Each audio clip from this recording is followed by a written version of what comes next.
class, myself Deepti.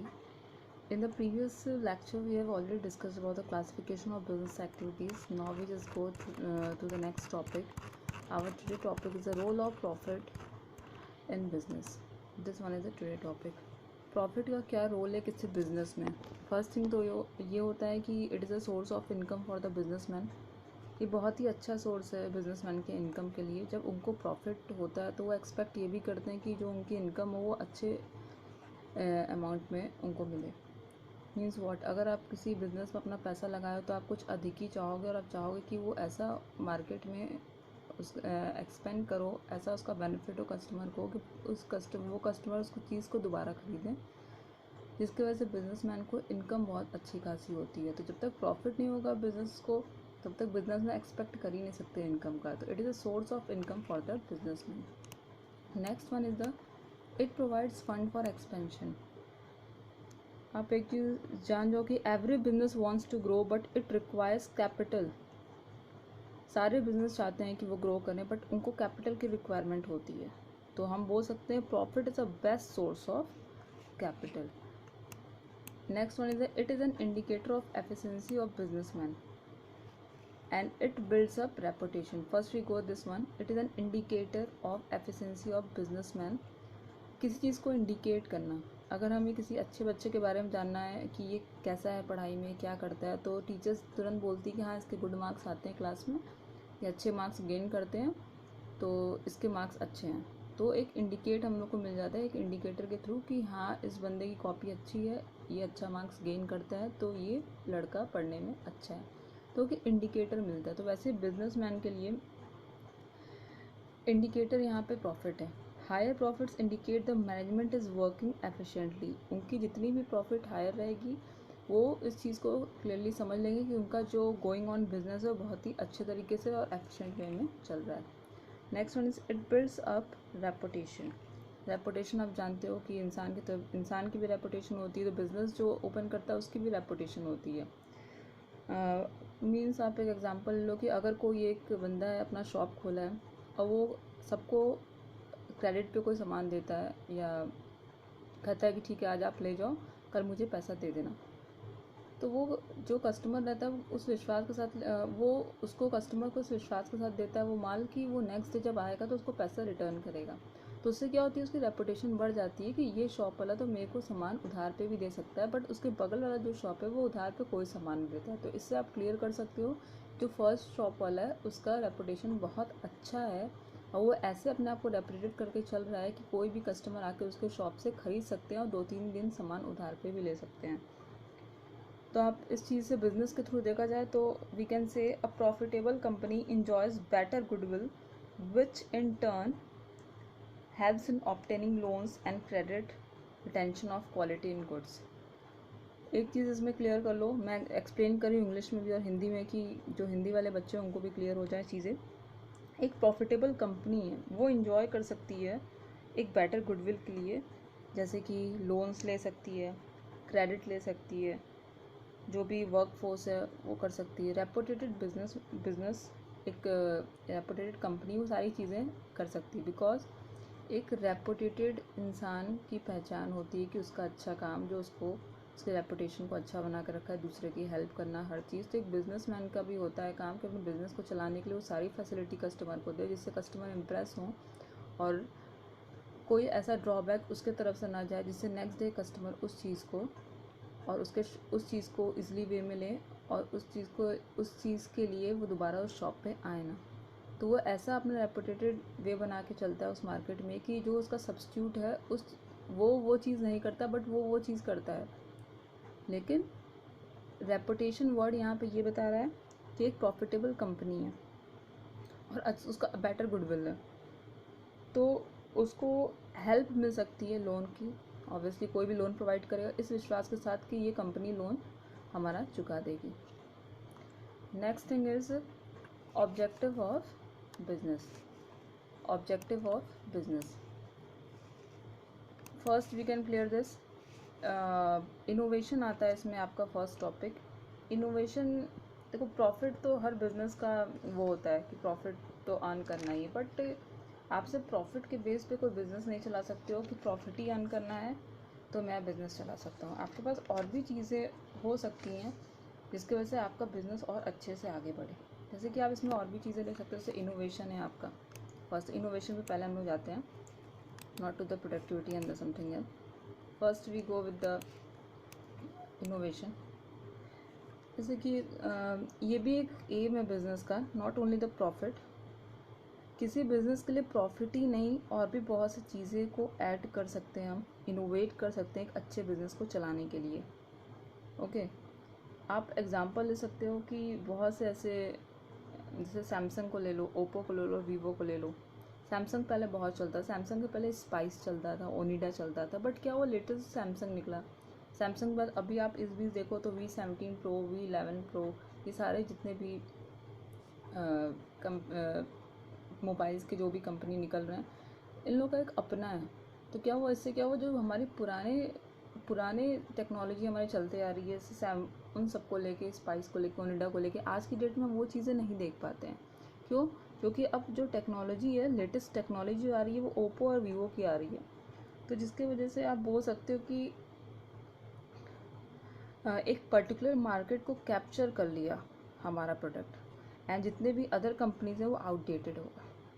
तो ये innovation का काम है कि आप कोई चीज़ ऐड करें, किसी चीज़ को इनोवेट किया करो। ये नहीं कि मेरा मेन मोटिव है प्रॉफिट अर्न करना, तो आप ये सारी चीज़ें जो गिवन है यहाँ पे, innovation, productivity, physical and financial earning, profit, manager, performance development, workup और सोशल रिस्पॉन्सिबिलिटी, आप भूल जाओ। ये सारी चीज़ें जब आप लेके चलोगे तब आपका मेन ऑब्जेक्टिव बिजनेस का आपको समझ में आएगा। Next one is the productivity. Productivity we can say, productivity भी आपका एक ऑब्जेक्टिव होता है बिजनेस का, very important, it is very important. Productivity आप एक तरीके से कह सकते हो कि किसी भी चीज़ को आप मानते हो कि मैं जब इतना खर्च कर रहा हूँ तो मुझे आउटपुट भी इसका अच्छा मिलना चाहिए, ना कि ज़्यादा से ज़्यादा प्रोड्यूस करने का एम हो, बट आपका मेन एम ये होना चाहिए कि मुझे मिनिमम इनपुट देना पड़े और मैक्सिमम आउटपुट मिले। ये चीज़ आपका होना चाहिए। और ये कैसे होगा, जब आपने वेस्टेज, जो भी आप रिसोर्स लगा रहे हो किसी प्रोडक्शन फॉर्म में, आप उस चीज़ का वेस्टेज कम करोगे, अच्छे से यूटिलाइज़ करोगे, तो मे बी आपका वो चीज़ आगे चल के लिए आपके लिए मैक्सिमम आउटपुट ला सकता है। रिसोर्सेज को ऐसा यूटिलाइज़ करो कि जो वेस्टेज हो रहे हैं पहले वो थोड़ा कम हो जाए, तभी आप प्रोडक्टिविटी अच्छे फॉर्म में कर सकते हो।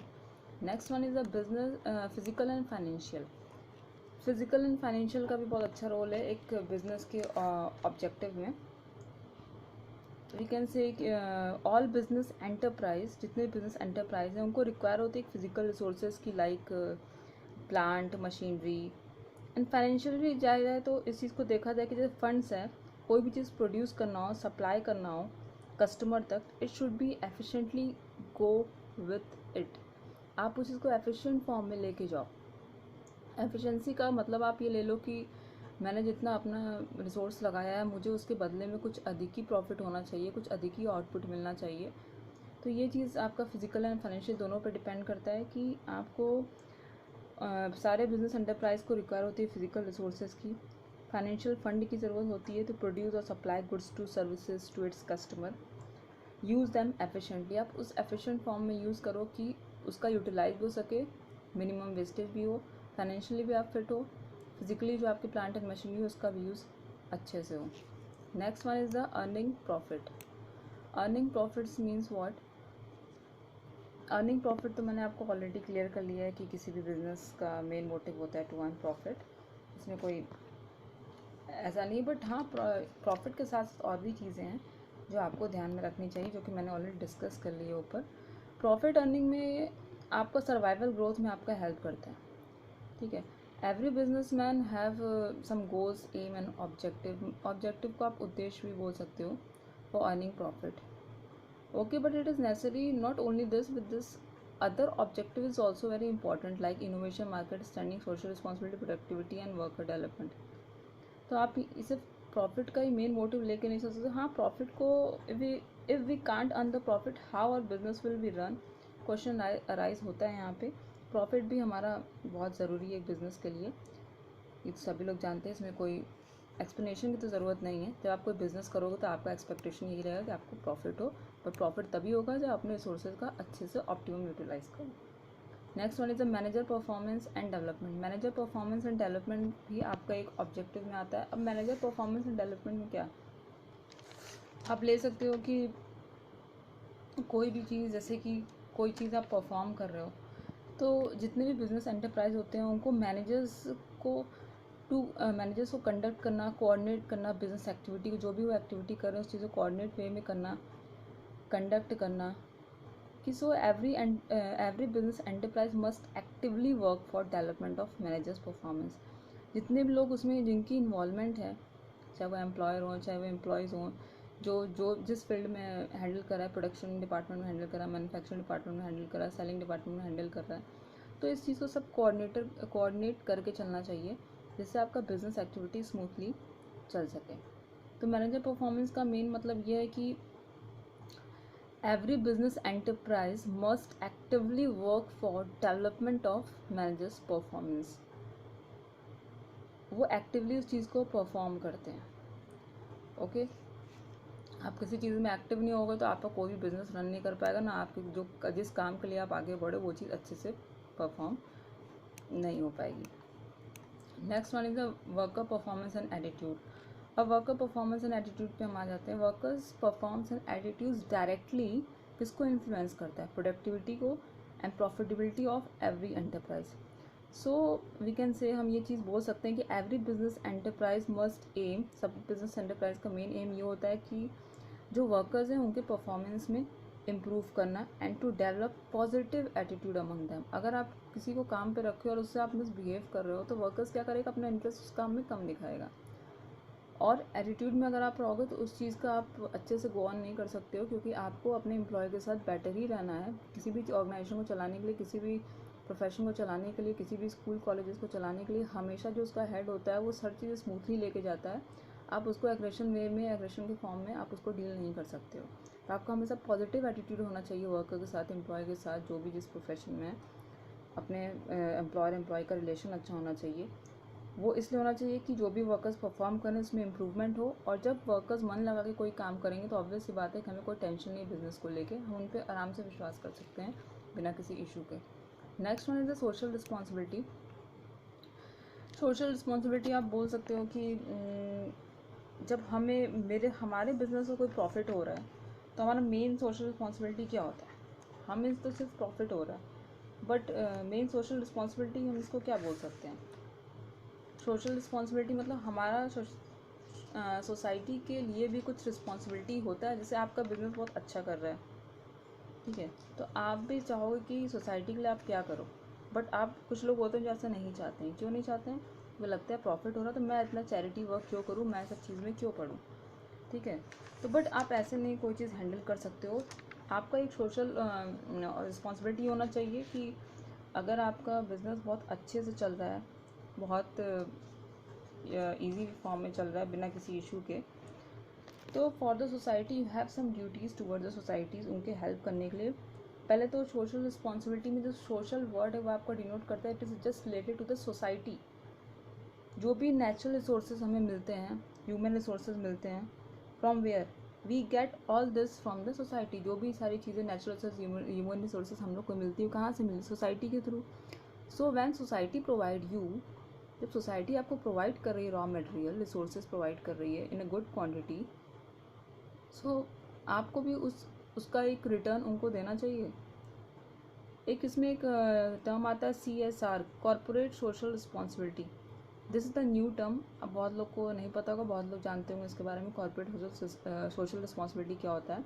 When your business run in a good way, जब आपका कोई बिजनेस है वो अच्छे फॉर्म में रन कर रहा है फ्रॉम द लास्ट 3 years, तो then this term CSR, corporate social responsibility, will remind you that you have to give 2% of your average income for the welfare of your society.